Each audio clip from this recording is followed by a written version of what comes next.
Okay, so let's give you our Monday business briefing. You've heard about the announcement by the Buhari's administration to impose travel bans on identified 50 top Nigerians under corruption investigation. That's done under the umbrella of the new Executive Order number 6. But the government now says the list of those 50 individuals will no longer be published, and anyone who's got any contention could go to court. And today flags off the few days that the Ministry of Finance says the verification exercise of pensioners of the former Nigeria Airways will begin. The government is looking to pay 22.68 billion in the first tranche. Those 3 centers are in Lagos, Kano, and Enugu. 2 of those venues will run verification exercises till the 22nd, while Enugu will run until the 18th of this month. The verification will include the provision of relevant documents and biometric data capture. Meantime, December 2019 is the deadline, or is the final period for the 5-year agreement that the government signed with those new investors who are part of the power sector privatization in November of 2013. That was on the 1st of November 2013. So the 5-year period is now being wrapped up, and the Bureau of Public Enterprises says the review will help the government to determine if the target set 5 years ago had been met. Meantime, the Nigeria's Minister for Budget and National Planning, Udoma, says the country has more headroom to run more debt if it so wishes, and that the country is currently not running any debt risk situation. The central bank governor says the stability of the exchange rate is the best choice for Nigeria at the moment, and not chasing higher FX reserves. Mr. Befele says the country is in a period where it would be difficult to talk about building reserve buffers. It is a choice for Nigeria to make, and the choice for Nigeria is to maintain a stable exchange rate so that businesses can plan and we do not create problems in the banking sector.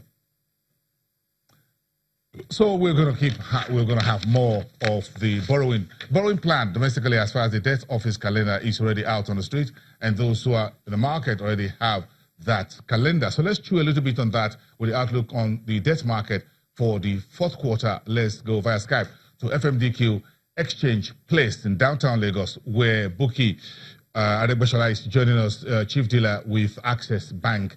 Buki, it's good to have you on the program. Good morning. Good morning. Okay, so give us what the basics of the 4th quarter calendar by the DMO. What are the details on it as you dealers in the market has it? Okay, so the 4th quarter calendar by the DMO typically just shows that they are going to be borrowing more by about 45 billion naira. And the bonds on offer would be the 2023, 2025, and 2028, which are basically bonds that are being reopened. This in the 4th quarter. Okay, so this is October. When do we expect the first? Is going to be this week or next week? And by what size? Next week, October 24 would be the bond auction for October. And we expect to see an increase in yields typically as a result of the increase in the supply. And already in the market, what we're seeing is for the 2028, which is the only bond out of the 3 that is currently trading. Last week, what we experienced was an increase in yields by about 15 basis points. So we're seeing clients selling off on those bonds in anticipation of higher yields at the auction. Well, wasn't the debt office, the DMO, borrowing a bit in smaller tranches in the 2nd quarter and the 3rd quarter?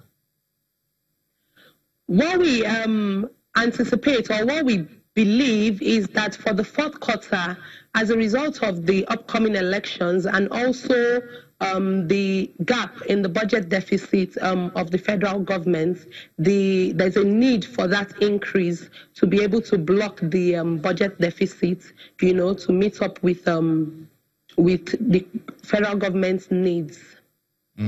So in terms of yield, therefore, before the yield, where do you think the DMO will put the stop rate? What's the outlook from your end? We expect an increase in the stop rates for the 3 bonds on offer. But we believe that the 2028 would be the bond that would most likely be which the yields will be most likely affected, because that's the bond that is currently trading, and we see maybe about a 20 to 30 basis points increase, in yields from the last auction to this auction. So we'll see the results most likely coming out at about 15.4, 15.5 thereabouts.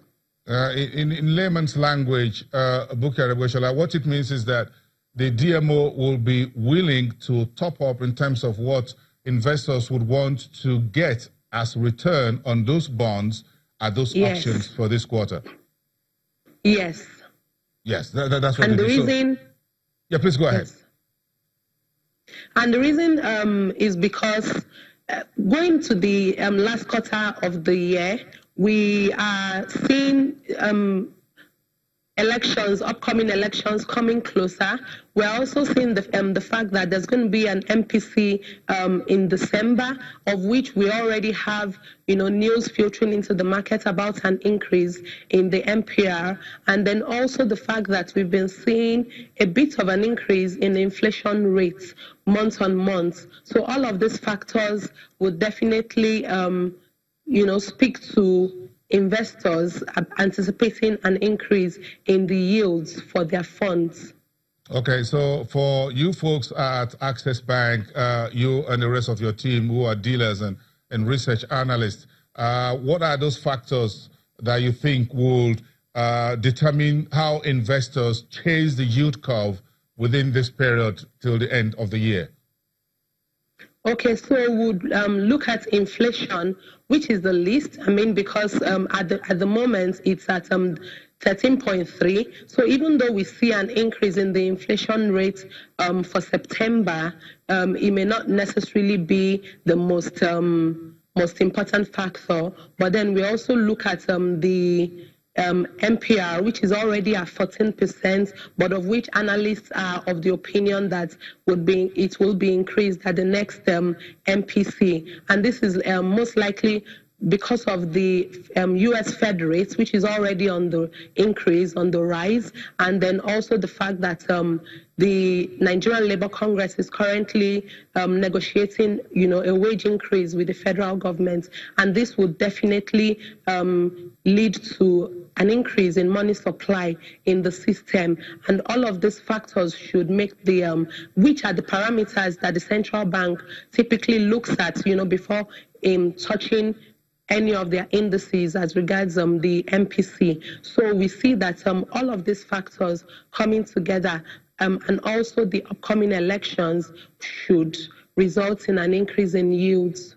Yes, so if there is liquidity on Market Street from the budget, from the pensions of pension arrears of maybe Nigerian Airways, of course, which you expect anytime soon, the monthly FAC allocation, which is keep rising, and more oil prices looking very sweet. All this, in your opinion, do you think will keep investors on the fixed income side of the market rather than equity side, because the yield will be very sweet?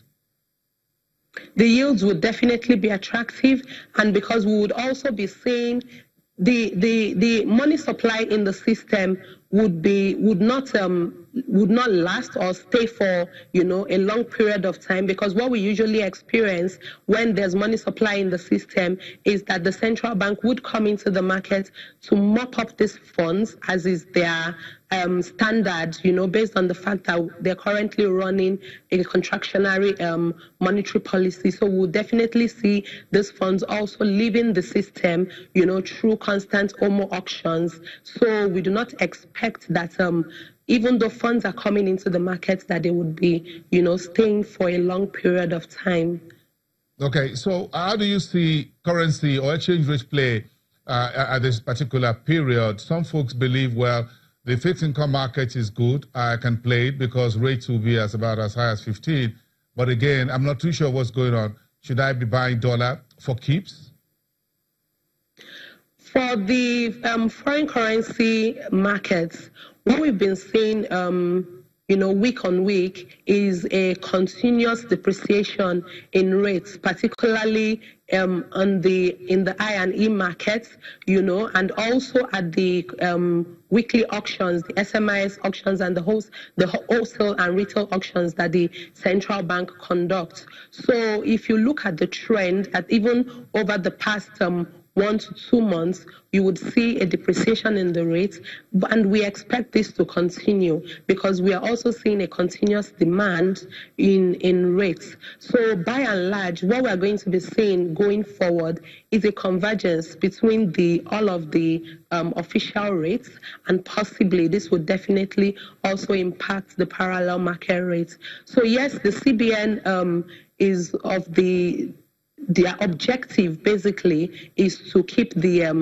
exchange rates at some stable levels, but demand would also push up, these rates as we've been seeing, over the last couple of weeks. Well, as the chief dealer at Access Bank, I'm sure you have your eyes on the next Eurobond round, which is $2.8 billion. How soon do you think the government will be able to hit the streets before the end of the year? The window is closing.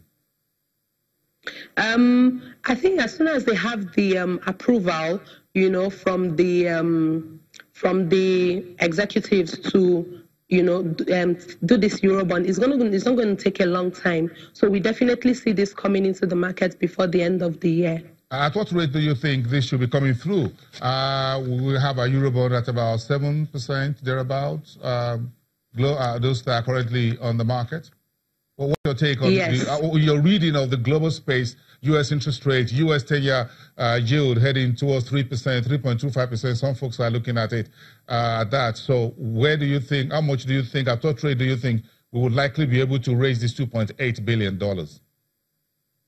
The yield would definitely be impacted by several factors, in the markets, which would majorly be the upcoming, elections and the current risk profile of the country. This is definitely going to put the yields higher than what is obtainable in the international markets. So give or take, we would definitely see the yields coming out at about above 8%, but maybe between 8 and 9%. Most likely. Okay. Thank you. Thank you so much, Buki Aregbesola, Chief Dealer of Access Bank, live to us from FMDQ Exchange Place in downtown Lagos, talking about currency and the debt market to start the week for you. Let's take a break. We'll come back. The earnings season has started. It was a blip on Friday, but let's take that to the traders market and get a sense of what that means moving forward.